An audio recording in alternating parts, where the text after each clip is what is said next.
Un saludo muy especial a la comunidad de Agenda Azul, cada vez más suscriptores en este canal de reflexión académica y divulgación cultural. Hoy, en nuestro segundo programa de conversaciones, tenemos el honor de que nos acompañe Omar Bula Escobar, uno de los geopolíticos más reputados del mundo, con un currículo suficientemente amplio. Bienvenido, Omar. Muchísimas gracias, Camilo, gracias por la invitación y esperamos que este canal pues tome el vuelo que requiere, porque yo estoy seguro que habrá un contenido muy útil para todos a medida que entrevistas, no solo a mí, a los que vienen por delante. Muchas gracias. En este segundo programa vamos a conversar sobre el nuevo poder global. Algunos lo llaman globalismo, algunos otros le dicen nuevo orden mundial. Y lo cierto con este discurso, que es una realidad, es que suelen dibujarlo como un mito, como un tema paranoide, como un asunto extravagante, como si no tuviera asiento en la realidad, como si se tratara de planes conspiranoicos. Pero lo cierto es que sí, hay un nuevo poder global, los hechos son claros, los acontecimientos son sucesivos y cualquier investigador riguroso podría deducir lo básico, lo elemental, y es que sí existe un nuevo poder global. Omar ha estudiado este fenómeno por años, de manera, Omar, que cuéntanos un poquito. Gracias Camilo por la oportunidad de nuevo. Mire, yo creo que América Latina es una de esas regiones congeladas en el tiempo. Nos congelamos en el siglo XX e inclusive otros continentes no han percibido el avance de una nueva óptica de gobernanza global, ¿cierto? Esto viene desde hace mucho tiempo. Cuando tú hablas de globalismo, cuando yo hago mis presentaciones sobre el globalismo, tratando de desmitificarlo, presento las portadas de The Economist, de la BBC, del New York Times, de varias universidades. El globalismo lo están estudiando desde hace más de 20 o 25 años y las intenciones son inclusive anteriores a eso. Otra cosa es que aquí en Colombia y en gran parte de América Latina ni siquiera sabemos que existe. No es una disculpa para ningún líder, para ningún académico, para ninguna persona mínimamente informada decir que desconoce el globalismo, porque simplemente es una especie de cosa etérea. No, desde Barack Obama, Bill Clinton, Angela Merkel, Emmanuel Macron, Justin Trudeau, todos hablan de globalismo con esa etiqueta y la etiqueta no es gratuita. La etiqueta no es gratuita porque esto lo que muestra es una evolución de la gobernanza global desde la fundación de las Naciones Unidas después de la Segunda Guerra Mundial, en el que se crea un multilateralismo en principio para gobernar este mundo tan complicado con base en Estado-Nación, respetando la soberanía. Eso es lo que dice la Carta de las Naciones Unidas, la soberanía de cada nación, y eso ha ido evolucionando con el argumento, que no deja de ser válido hasta cierto punto, de que asuntos como el cambio climático, las pandemias, los derechos humanos son transnacionales y por ende requieren de algún tipo de gobernanza global. Ahora, el problema es que esta gobernanza global la están proponiendo a costa de las soberanías nacionales, ¿cierto?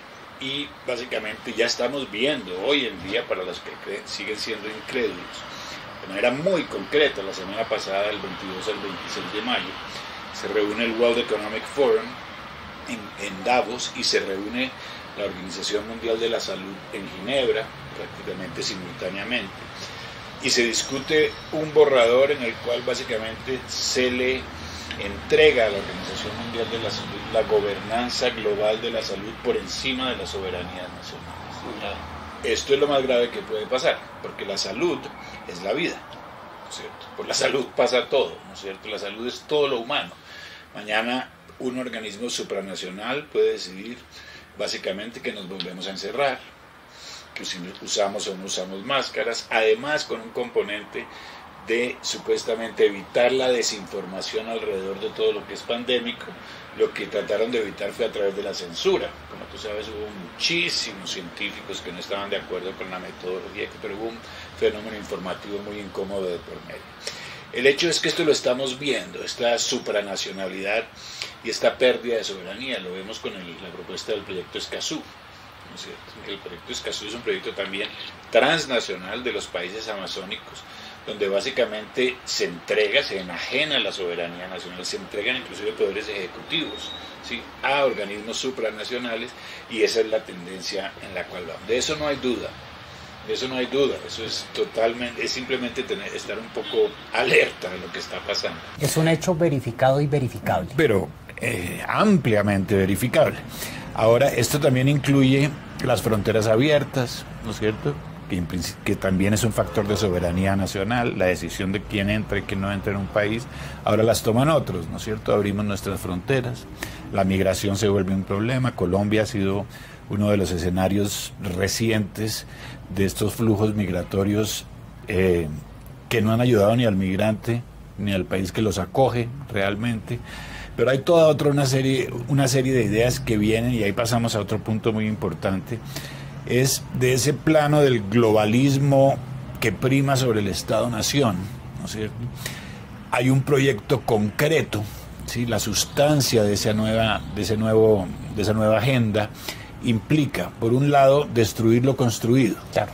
Entonces tú tienes una frase que escuchas de todos estos líderes que mencioné y otros, que se llama Build Back Better, ¿no es cierto? Construir mejor de nuevo. Ese Build Back Better implica tiene una cantidad de aristas, inclusive la necesidad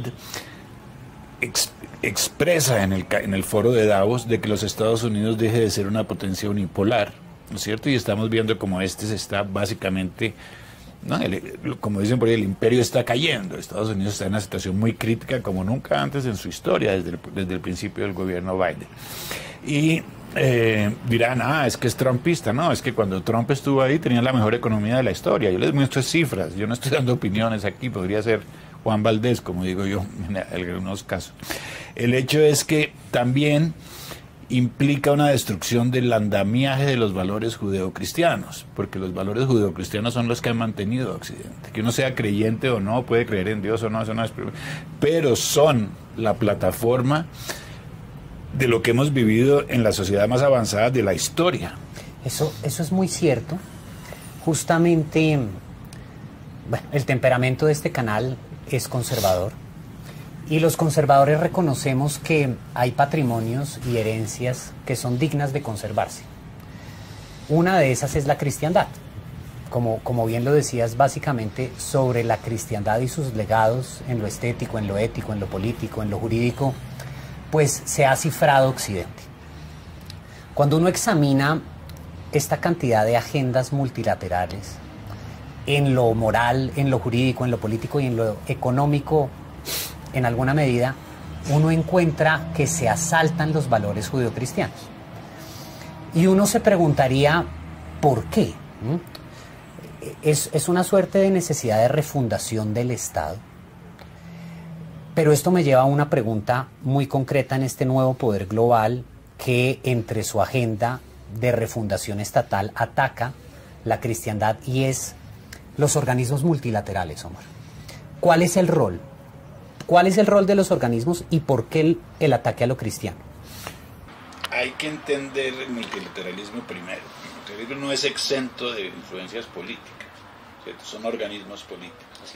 Yo trabajé con la ONU 22 años, vi los vaivenes y las entrañas, ¿no es cierto?, de un multilateralismo en un contexto histórico muy diferente al actual. Cuando hablábamos, yo entré en el 89, en ese momento caía el muro de Berlín, el mundo entero se desarmaba, todo ese orden mundial que cuando habla la gente de órdenes mundiales, pues el orden mundial siempre ha cambiado, desde que empezó la historia, ¿no es cierto? Los poderes cambian, las influencias cambian, etc. Esas Naciones Unidas estaban entonces primero se encontraron fuera de contexto, porque funcionaron sobre todo durante la Guerra Fría, ¿no es cierto? De pronto se quedaron, no solo las Naciones Unidas, la OTAN, una cantidad de organizaciones que se habían construido alrededor de los paradigmas de la Guerra Fría, pues cambian de contexto.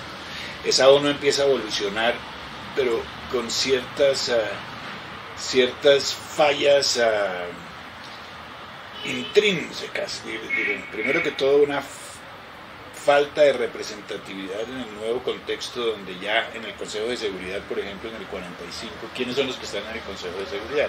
Están todos menos los que perdieron la Segunda Guerra Mundial, Alemania, Japón e Italia, que hoy en día son grandísimas economías. Japón, una de las más grandes, Alemania, la más grande de Europa, e Italia en el G20. Entonces ya no hay representatividad. También tenemos la India, Brasil, África del Sur, por eso que se crean los BRICS, etcétera, etcétera. Hay una proliferación de organismos multilaterales, todo producto de la falta de representatividad de la arquitectura central de las Naciones Unidas. Esto acompañado por una enorme burocracia, ¿no es cierto? Una burocracia muy, muy grande. Entonces, yo estuve cuando yo estaba en Roma, entre otros de los sitios donde trabajé con Naciones Unidas, en la Secretaría de la Junta, y vi de cerca un proceso de reforma. Los procesos de reforma paquidérmicos es un piropo, ¿no es cierto?, para que una frase, un término le diera la vuelta a todas las agencias de Naciones Unidas. Tenían que pasar por Nueva York, Viena, París, Nairobi, etcétera, hasta que todo el mundo se pone de acuerdo. Una resolución muy sencilla puede tomar 2 o 3 años. Entonces, la burocracia no se ha logrado y siempre se habla de modernización, se han hecho esfuerzos, yo no quiero decir que no. Sin embargo, dentro de esa debilidad, y esa es mi interpretación, penetraron aquellos que podían aprovecharse de ese sistema con otros fines, y en este caso hablamos del sector privado. He mencionado en muchos programas, y yo mismo veo cómo va evolucionando la cosa a medida que descubro más, el hecho de que el mundo ya, los gobiernos siguen siendo importantes y el Estado-Nación sigue siendo importante, pero claramente hay nuevos actores y mucho más poderosos que los gobiernos, con mucho más influencia, con mucho más capilaridad que los gobiernos. Que inciden en los organismos multilaterales. Ahí llego, precisamente. ¿Y cómo hacen estos organismos, estas corporaciones multinacionales para penetrar el mundo, el ámbito de lo multilateral? A través de las ONGs. Entonces, las ONGs, y uno puede ver gráficas del papel creciente en importancia de las ONGs durante las últimas décadas, pero estas ONGs que son pintadas en principio con una especie de brocha de neutralidad, anticorporaciones misionales, pro sociedad civil, pro comunidad, estas ONGs en realidad le pertenecen a las corporaciones multinacionales. Son ellos, son el vehículo que utilizaron para poder penetrar las entrañas del multilateralismo. Y hoy en día vemos un multilateralismo prácticamente al servicio del sector privado multinacional. Yo te pongo una proporción, una investigación que hago, creo que ya la mencioné en otra entrevista con Fernando Londoño. Le decía a él, mire, primera economía del mundo, Estados Unidos, 21 trillones, grosso modo. Segunda, 18 trillones estamos hablando, la China. Tercera, la Unión Europea, 15 trillones. Cuarta, una compañía. Quinta, otra compañía. Tercera, la compañía, el fondo de inversiones BlackRock, maneja 10 trillones de dólares. Pongámoslo en perspectiva para aquellos que no manejan esas cifras. Colombia tiene un Producto Interno Bruto de 270.000 millones de dólares, ¿no es cierto? Eso es un porcentaje casi exiguo, ¿no?, comparado a los de y ahora, ¿cuál es la influencia? Porque no se trata solo de tener el dinero, tener los fondos. Ellos manejan prácticamente entre 3 o 4 fondos de inversión el 30-40% de la economía mundial, el 77% del comercio mundial. Además, son los primeros accionistas de todas las compañías, y aquí se lo digo ante los que nos estén oyendo abiertamente, busquen ustedes mismos, de todo lo que tenemos alrededor. Yo te toco la mesa, la cosa, lo que consumo, el café que me tomé, porque son los primeros accionistas de Pepsi, de Coca-Cola, de Procter & Gamble, de Unilever, de Google, de Microsoft, de Apple. Esto está concentrado, esto nunca se ha visto en la historia de la humanidad, y hasta que los gobiernos y empiezan a poner además sus alfiles. Esto está pasando de manera franca, explícita. Es que ni siquiera se necesita hacer un análisis muy profundo. El propio director del Foro Económico Mundial dice: ya hemos colocado nuestros alfiles, lo dijo explícitamente, ya manejamos todo lo que es el sector privado, el sector público, estamos enfrente de una nueva repartición de poder. Estamos ante una nueva arquitectura de gobernanza global que la gente tiene que entender tarde o temprano. Estos mismos dueños de las finanzas mundiales son los que manejan los medios de comunicación, son también los primeros accionistas de todas las compañías de las vacunas, de Pfizer, de Moderna, de AstraZeneca, de todo lo que vemos. Cuando se habla de Unilever y Procter & Gamble, del champú que nos echamos, qué pena hacer un poquito, no, por llevarlo a lo más sencillo, pero eso es así. Entretenimiento. No, hagan su propia investigación. Entonces uno dice, no, las grandes compañías son el Microsoft, el Google, el Apple. No, los primeros accionistas de esas compañías son estos fondos de inversión. Estos fondos de inversión están tomando las decisiones en Davos, en el World Economic Forum. ¿Cuál es el papel del multilateralismo, para volver a lo que hablamos, y de los gobiernos en ese sentido? Pero los invita el World Economic Forum a participar. El presidente de Colombia hasta escribió un libro con Charles Schwab del World Economic Forum. Los invitan, algunos son partícipes de esa nueva agenda que unos llaman Agenda 2030, que a propósito, hago un paréntesis ahí, no se puede decir en público que uno no conoce la Agenda 2030. Uno puede decir que no conoce las intenciones de la Agenda 2030. Pero la Agenda 2030 está en todo. Abran su periódico, abran cualquier web. Todo el mundo tiene los ODS, cómo seguimos, la sostenibilidad. Eso hace parte. La Agenda 2030 está publicada, es un documento oficial de las Naciones Unidas y una decisión oficial de las Naciones Unidas. O sea, que el que diga yo no conozco la Agenda 2030 es porque no se ha informado. Lo que sí puede desconocer son las intenciones de la Agenda 2030. Y eso hay que dejarlo muy claro, porque me incomoda cuando dicen la Agenda 2030 es una especie de teoría de conspiración. Sí, eso es como decir que el plan de gobierno también es una teoría de conspiración. Eso está escrito, es la intencionalidad detrás de esto. Entonces, esa Agenda 2030, cuando tú ves la desproporción en Davos, se sientan los gobiernos y se sientan las multinacionales privadas. Ahora, las multinacionales privadas tienen 26 trillones de dólares. ¿Cuánto tienen los gobiernos? Una nimiedad. Las Naciones Unidas tienen 50.000 millones de dólares al año. Es el 0.005% de lo que tiene una de las empresas, que maneja absolutamente sus cadenas de suministro, que es lo que estamos viviendo hoy en día. Esta empresa BlackRock está generando una crisis en Estados Unidos por la compra en el mercado inmobiliario. Está comprando prácticamente todas las casas familiares de los Estados Unidos. Puede hacer que baje o suba el precio, ¿no es cierto?, desde el mercado inmobiliario. Puede manejar la burbuja, es decir, lo mismo. Ahora, un factor adicional ahí, que asusta más, que se le añade, y es que en el caso, por ejemplo, de la Organización Mundial de la Salud, ¿quién es el que está detrás? La China. El señor Tedros Adhanom. Yo viví en Etiopía unos 2 años, conozco un país maravilloso a propósito. Conozco el país bien y el background de ese país. Fue un país que sufrió mucho durante la Guerra Fría, ¿no es cierto? Porque fue el comunismo el que penetró Mozambique, Angola, varios países de África del Sur y de África del Este. Fue colocado ahí, esto es Vox Populi, lo repito y lo digo siempre, es Vox Populi, porque además está clarísimo en las propias notas de las reuniones del Consejo de Administración de la Organización Mundial de la Salud, lo colocó ahí la China. Entonces tenemos una persona al servicio de la China en una organización como la Organización Mundial de la Salud, financiada en primer lugar por la Fundación Bill and Melinda Gates y en segundo lugar por los Estados Unidos, porque lo que tú ves en una gráfica de la financiación de la OMS y dice la segunda es la Fundación Bill and Melinda Gates, pero ahora van a escuchar, y espero que recuerden esto, lo que se llama la Alianza Gavi, que es el Vaccine Alliance, ¿no es cierto?, donde también hay fondos de Bill Gates. En total, el sector privado, corporativo, llámelo Bill Gates, llámelo Microsoft, es la que básicamente domina la Organización Mundial de la Salud, cuyo director fue colocado ahí por la China. Juntas esas dos cosas, esto es muy preocupante, muy preocupante. Hay una dirección natural hacia la digitalización de nuestras vidas por los avances tecnológicos.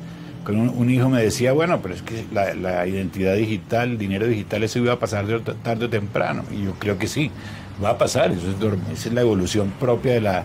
El problema es cómo se utiliza y para qué, ¿no es cierto? No es si va a pasar o no va a pasar, eso va a pasar definitivamente porque la digitalización en muchos sentidos ha facilitado la vida, ¿no es cierto? Las comunicaciones. Ahora, como cualquier espada, ¿no es cierto?, tiene dos filos, y en este caso el precedente muy incómodo es el de la China, que tiene el servicio el sistema de crédito social, en cual cada uno de los ciudadanos chinos hoy en día tiene un puntaje con el cual vive su día a día. Si tú y yo estuviéramos en este programa en la China, nos quitaban todos los puntos. No nos daban ni pasaporte ni entrada a los servicios de transporte público. Entonces, los chinos están siendo monitoreados digitalmente. La posibilidad de monitorear a las personas digitalmente está ahí y sobra. Además, los medios están ahí en Davos a través de todas estas compañías, ¿no es cierto? La intención, ¿qué más queremos? Ahora hay un apunte para nuestra comunidad, porque son muchas ideas, todas muy interesantes, para que no se pierdan. Podríamos resumir el tema así: fondos de inversión privados que financian organismos multilaterales y que ponen a su vez alfiles en los gobiernos nacionales. Muy buen resumen. Y que todo este control es, al final, como lo dice un autor recién, Byung-Chul Han, es un régimen de la información que también está controlado por ellos. Es una vigilancia transparente, porque nosotros mismos contribuimos con nuestra adhesión a las redes, somos presos de unos algoritmos pensados, calculados para conducir la opinión pública a determinados lugares. Eso es lo que se llama hoy en día la psicopolítica. Ya no es el control del cuerpo, ya no es la biopolítica de la que habló Foucault, sino que ahora estamos entrando en la psicopolítica, que es el control de la psique por los medios de información, de entretenimiento y por todas estas cosas que nos rodean, que, como bien has dicho, lo que nos ponemos, lo que consumimos. Entonces, recapitulando, poderes privados penetran organismos multilaterales, estos ponen fichas en gobiernos nacionales y conducen las ciudadanías como borregos hacia donde las quieren llevar. Básicamente. Muy bien resumido, y yo creo que la síntesis no carece de sustancia, toda, de los de A a Z, lo que acabas de decir. Ese es el propósito, sin lugar a duda. Yo les recomiendo que escuchen a una persona que se llama Yuval Hariri, claro, que es el brazo derecho del director del Foro Económico Mundial, del presidente. El presidente Charles Schwab, que mencionó la semana pasada que el futuro lo definía el foro. Entonces, nosotros aquí dentro de estas paredes, dijo él, decidimos el futuro del mundo. Estas son personas que nadie eligió. Sí, ¿no? Esto se acaba, en el momento en que el supranacionalismo entra en juego, se acaba la democracia casi por definición, ¿no es cierto? Una democracia digital totalmente ¿no es cierto?, de pacotilla, diría yo en un momento dado. Pero Yuval Hariri habla de cosas todavía más preocupantes, y yo creo que las personas con una mínima base moral, sean cristianos, católicos, musulmanes, cualquier tipo de referencia moral que tengan, y como sea que vean a su Dios, cada quien, pretenden de manera muy, muy explícita, y él lo explica, el brazo derecho de Charles Schwab, acabar con la idea de Dios. Claro. ¿No es cierto? Y habla de hackear. ¿Incomoda el cristianismo? ¿Les incomoda? Pero el cristianismo es un obstáculo gigantesco, ¿no es cierto? Porque precisamente los valores que vivimos hoy, como el de la familia, ¿cierto? Valores que... Yo veía un documental hace unos días y realmente es increíble. Mostraban a un elefante en caló, pues estaba, ¿no es cierto?, en su momento buscando su elefanta. Y había unos perros salvajes en el abrigo, entonces no podían pasar porque este elefante los interrumpía y dijeron, no, ahí no nos metemos, el elefante, imagínate semejante edificio. Entonces les tocó darle la vuelta al elefante y llegaron donde sus crías, pero las crías estaban regadas por todas partes. Inmediatamente cada cría con su madre se encontró, y eran cientos y cientos y cientos, ¿no es cierto? Hay un libro de Pierre Moscovici que yo leí hace muchísimo tiempo en la universidad en Bélgica, que se llamaba Société contre Nature, la sociedad contra la naturaleza. Ese libro deberían reescribirlo, porque ahora la sociedad sí se está oponiendo, pero frontalmente a la naturaleza.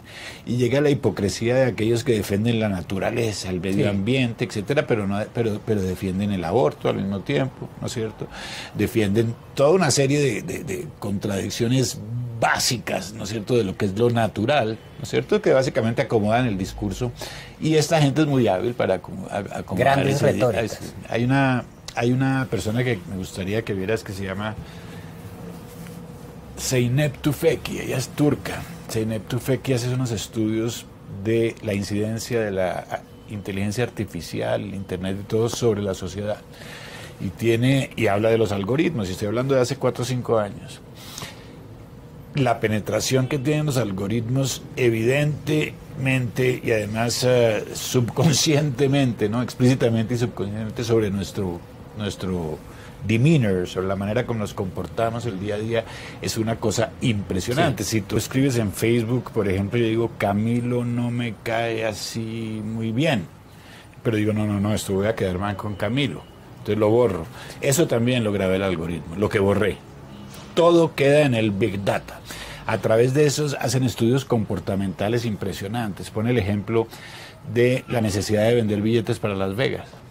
Entonces, en el pasado uno decía, bueno, un mercadólogo decía entre tal y tal edad, con tal y tal ingreso, con tal perfil social, etcétera. Ahora no, se dieron cuenta que las personas que sufren de bipolaridad y que tienen la posibilidad de entrar en fases maníacas tienen más tendencia a comprar billetes para Las Vegas. ¿Y cómo saben si uno tiene ese tipo de especificidades, ¿no es cierto?, desde el punto de vista psicológico, a través de los algoritmos y a través del Big Data? Nos están analizando permanentemente. Por eso a mí no me sorprende que la juventud esté totalmente... A mí me decían, pero ¿cómo haces? El mundo si despierta, tal vez las masas pueden realmente crear una especie de talanquera para todo lo que está pasando. Nunca han controlado las masas como lo controlan hoy. Siempre han sido controladas, pero hoy tienen además los mecanismos y la tecnología para hacerlo. Además hay servidumbre voluntaria. Antes había coacción. Ahora las masas están, sin saberlo del todo, fascinadas con aquello que las controla. Totalmente, sí. Y eso es asustador, como te decía yo. Definitivamente que nos estamos entrando a la boca del lobo, casi directamente. O sea que la cosa es muy compleja. Yo creo que empieza por entender esas partes estructurales, ¿no es cierto? Sobre todo desde el punto de vista de la información. Tú mencionabas me recomendabas ahora este libro de Byung-Chul Han. Estamos en la era de la información, y si no se trasciende, más allá del mensaje que recibimos, que ya ha sido cocinado, ya ha sido... Claro. ¿No es cierto?, acomodado de todas las maneras posibles, pues es imposible que tengamos un punto de vista más o menos sensato en cuanto a... Y además, fíjate este contrasentido. En la era de la información, lo que en realidad sucede es que la mayoría de personas están desinformadas.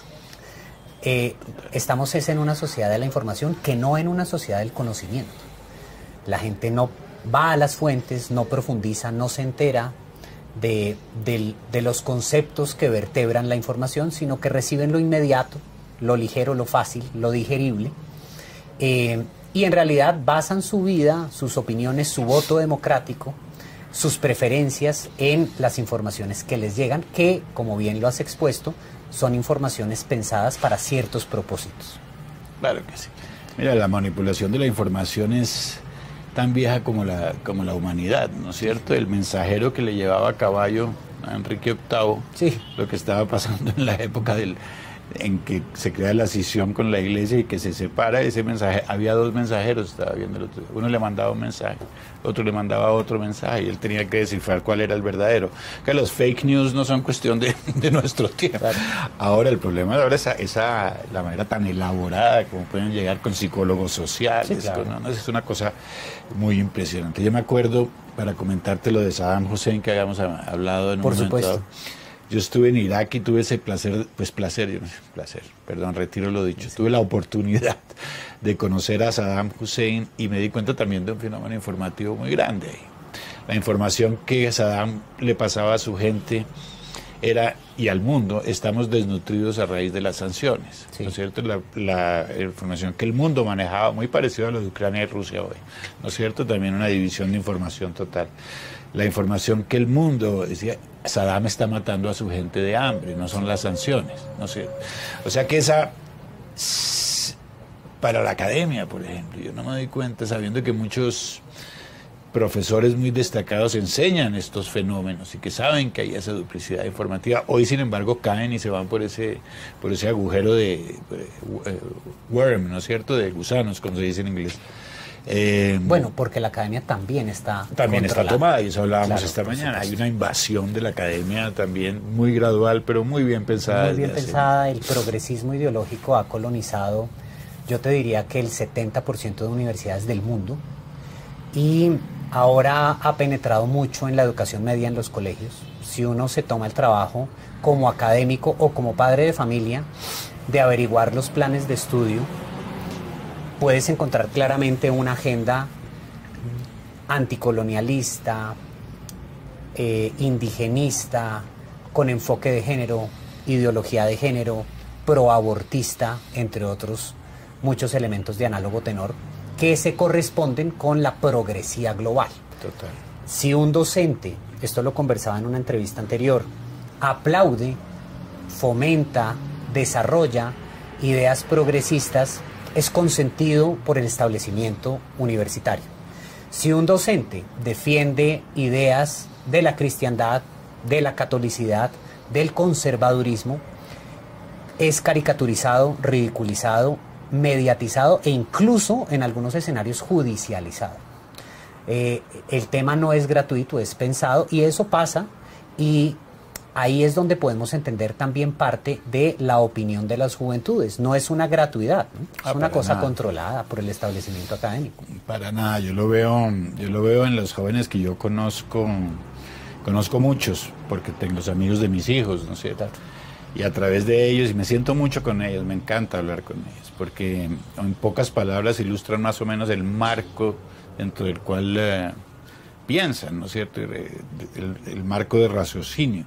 Y sin duda alguna, en algunos casos uno ve que ese marco está totalmente forjado por los medios de comunicación, claro, la academia y la manera como se ha penetrado. Hay muy pocos que están por fuera del marco, y eso es lo que hay que recuperar. Hay que recuperar. Esos son agentes clave para poder penetrar ese marasmo informático en el que tienen a los jóvenes, a la mayoría de los jóvenes de hoy en día. En el caso de Colombia es muy, muy claro. Estados Unidos también.